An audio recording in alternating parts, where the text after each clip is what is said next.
জুলাই সনদের প্রতিটি দফা অক্ষরে অক্ষরে বাস্তবায়নে সরকার বদ্ধপরিকর বলে জানিয়েছেন প্রধানমন্ত্রী তারেক রহমান। শনিবার বিয়াম ফাউন্ডেশনের অডিটোরিয়াম ভবনের ভিত্তিপ্রস্তর স্থাপন অনুষ্ঠানে তিনি কথা বলেন।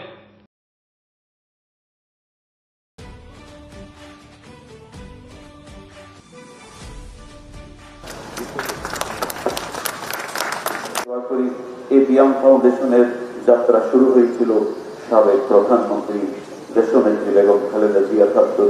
তিনি আজকে আমাদের মাঝে বেঁচে নেই।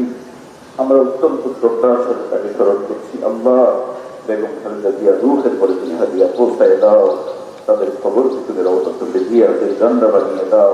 ওয়াসাল্লাল্লাহু তাআলা আলা খায়রি খালকিহি ওয়া নূরি আরশিহি মুহাম্মাদিন ওয়া আলিহি ওয়া আসহাবিহি আজমাইন برحمتك يا أرحم الراحمين।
বিসমিল্লাহির রহমানির রহিম।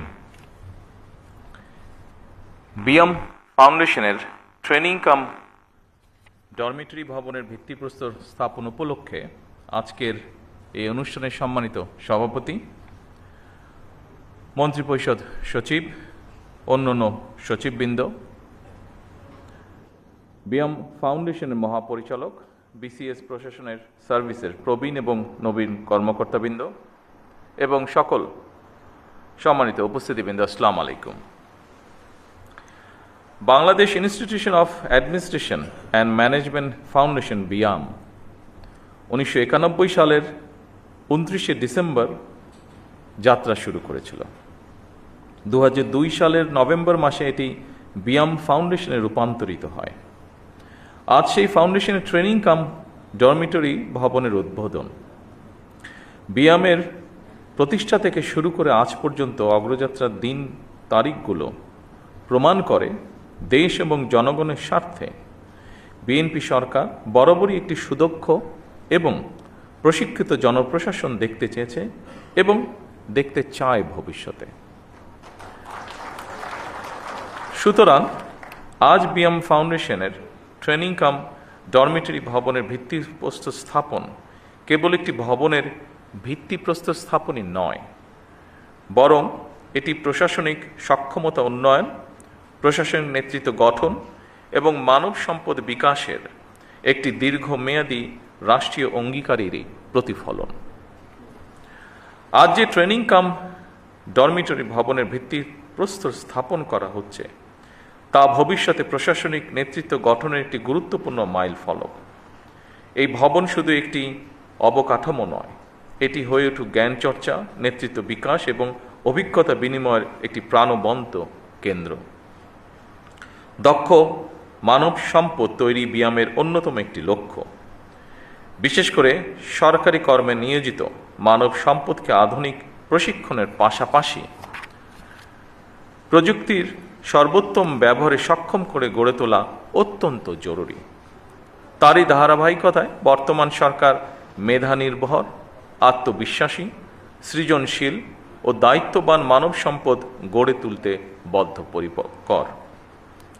সকল রাষ্ট্রীয় প্রতিষ্ঠানে মেধাভিত্তিক, স্বচ্ছ, দক্ষ ও জনবান্ধব জনপ্রশাসন গড়ে তোলার কোনোই বিকল্প নেই যদি আমরা আমাদের প্রত্যাশিত বাংলাদেশকে গড়ে তুলতে চাই।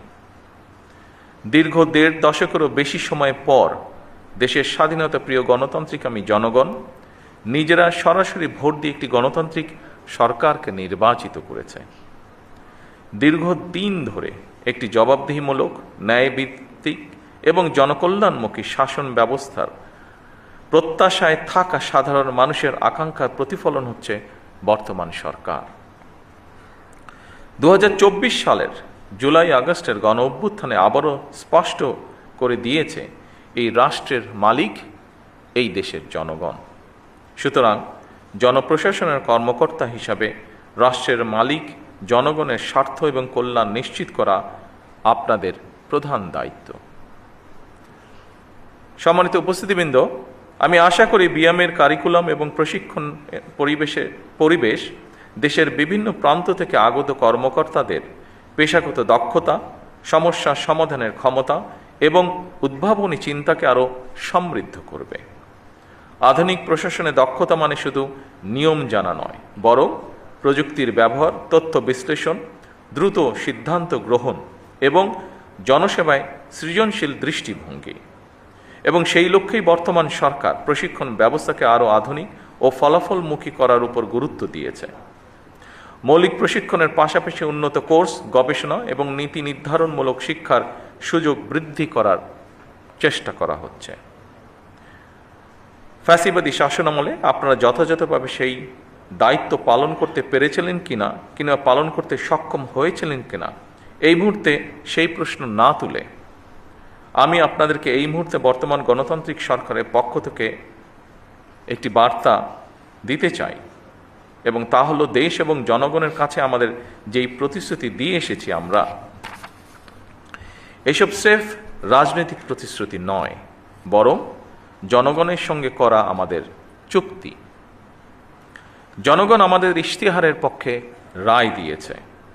সুতরাং বর্তমান গণতান্ত্রিক সরকার নির্বাচনী ইশতেহার এবং জনগণের সামনে স্বাক্ষরিত জুলাই সনদের প্রতিটি দফা, প্রতিটি অঙ্গীকার অক্ষরে অক্ষরে বাস্তবায়ন করতে সরকার বদ্ধপরিকর।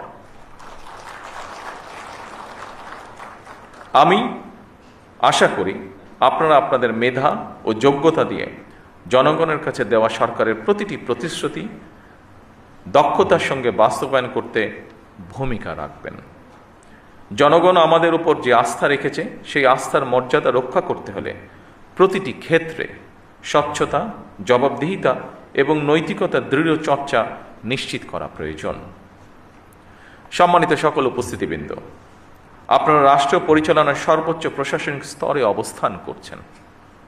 আপনারা যে দায়িত্ব পালন করেন তা কেবল নথিপত্র পরিচালনা বা প্রশাসনিক তদারকির মধ্যেই সীমাবদ্ধ নয় অবশ্যই, বরং আপনার রাষ্ট্রযন্ত্রের কার্যকারিতা, ধারাবাহিকতা ও স্থিতিশীলতার প্রধান ভিত্তি। একটি শক্তিশালী, জবাবদিহিমূলক, আইনসম্মত এবং জনবান্ধব রাষ্ট্র ব্যবস্থা গড়ে তোলার ক্ষেত্রে আপনারাই হচ্ছেন সেই মূল চালিকা শক্তি, যাদের পেশাদারিত্ব, দক্ষতা, নৈতিক দৃঢ়তা ও প্রশাসনিক প্রজ্ঞার উপরে একটি জাতির উন্নয়ন বা ভাগ্য নির্ভর করছে। আপনাদের প্রতিটি সিদ্ধান্তের প্রভাব কখনো একটি পরিবারে, কখনো একটি অঞ্চলে কিংবা কখনো পুরা জাতির উপরে পড়ে। সেই কারণে আপনাদের দায়িত্ব স্রেফ প্রশাসনিক নয়, বরং অত্যন্ত গুরুত্বপূর্ণ নৈতিক এবং সাংবিধানিক দায়িত্ব। উপস্থিতিবৃন্দ, বর্তমান সরকার মেরিটোক্রেসির বাংলাদেশ বিনির্মাণে প্রতিশ্রুতিবদ্ধ। রাষ্ট্রযন্ত্রের নিয়োগ, বদলি, পদোন্নতির ক্ষেত্রে মেধা, সততা, সৃজনশীলতা, দক্ষতা এবং অভিজ্ঞতাই এইগুলোকেই আমরা প্রধান বিবেচ্য হিসাবে গ্রহণ করতে চাই। স্বচ্ছতা ও দ্রুততার সাথে শূন্য পদে সরকারি কর্মচারী নিয়োগ, প্রশাসনিক সংস্কার কমিশন গঠন, শক্তিশালী পাবলিক সার্ভিস কমিশন গঠন এবং বেসরকারি সার্ভিস রুল প্রণয়ন সহ সর্বত্র প্রশাসনিক কাঠামোর কার্যকারিতা এবং জবাবদিহিতা নিশ্চিত করতেও সরকার দৃঢ় প্রতিজ্ঞ। সম্মানিত উপস্থিতিবৃন্দ, বিশ্ব এখন আর্টিফিশিয়াল ইন্টেলিজেন্সের যুগে প্রবেশ করেছে। সুতরাং বৈশ্বিক প্রতিযোগিতায় টিকে থাকতে হলে জনপ্রশাসনের কর্মকর্তাদেরকেও সময়ের সঙ্গে মোকাবেলায় নিজেদেরকে প্রস্তুত রাখা অত্যন্ত প্রয়োজন। চতুর্থ শিল্প বিপ্লবের এই যুগে কৃত্রিম বুদ্ধিমত্তা, অটোমেশন এবং ডিজিটাল প্রযুক্তির ব্যবহার আমাদের প্রশাসনকে আরও দক্ষ, স্বচ্ছ এবং জবাবদিহিমূলক করে তুলবে। আমাদের লক্ষ্য ভবিষ্যতে সকল সরকারি সেবা তথ্য প্রযুক্তির মাধ্যমে নাগরিকদের দোরগোড়ায় পৌঁছে দেওয়া। এক্ষেত্রে দক্ষ মানব সম্পদ তৈরিতে বিয়ামের কার্যক্রমকে আরও শক্তিশালী করতে সরকার বিয়ামকে আরও যে কোনো প্রয়োজনীয় সহায়তা প্রদানে প্রস্তুত। প্রতিযোগিতামূলক বিশ্ব ব্যবস্থায় ব্যবসা বাণিজ্যের প্রসার এবং সহজীকরণে single window clearance, one stop service প্রতিষ্ঠা এবং সম্পূর্ণ ডিজিটাল কর্মপ্রবাহ তৈরি করে আধুনিক বিশ্বের উপযোগী করে সরকারি কর্ম সম্পাদন ব্যবস্থাকে ঢেলে সাজানো প্রয়োজন। আমাদের উন্নয়ন দৃষ্টিভঙ্গি হতে হবে অন্তর্ভুক্তিমূলক, টেকসই এবং মানবিক। আমরা একটি বাংলাদেশ গড়তে চাই যেখানে উন্নয়নের সফল সমাজের প্রতিটি স্তরে ধীরে ধীরে পৌঁছবে। বৈষম্য কমে আসবে, এক পর্যায়ে ইনশাল্লাহ থাকবে না। নারী এবং যুব সমাজ উন্নয়নের মূল চালিকা শক্তি হিসাবে প্রতিষ্ঠিত হবে এবং অবশ্যই পরিবেশ সংরক্ষণ ও জলবায়ু সহনশীলতা আমাদের প্রতিটি নীতির অংশ হবে। সম্মানিত সকল উপস্থিতিবৃন্দ, আপনারাই নীতি নির্ধারণ এবং নীতি বাস্তবায়নের মধ্যে সেতু বন্ধন। আপনাদের সততা, কর্মদক্ষতা এবং দায়বদ্ধতাই সরকারের সাফল্যের অন্যতম ভিত্তি। আপনাদের প্রতি আমার আহ্বান, নিজেদেরকে শুধু প্রশাসনিক কর্মকর্তা হিসেবে নয়, বরং জনগণের সেবক এবং বন্ধু হিসাবে ভাবুন। সম্মানিত উপস্থিতিবৃন্দ, আমার বক্তব্যে ধৈর্য ধরে শোনার জন্য আপনাদের সকলকে ধন্যবাদ জানাচ্ছি। আল্লাহ হাফেজ। বাংলাদেশ।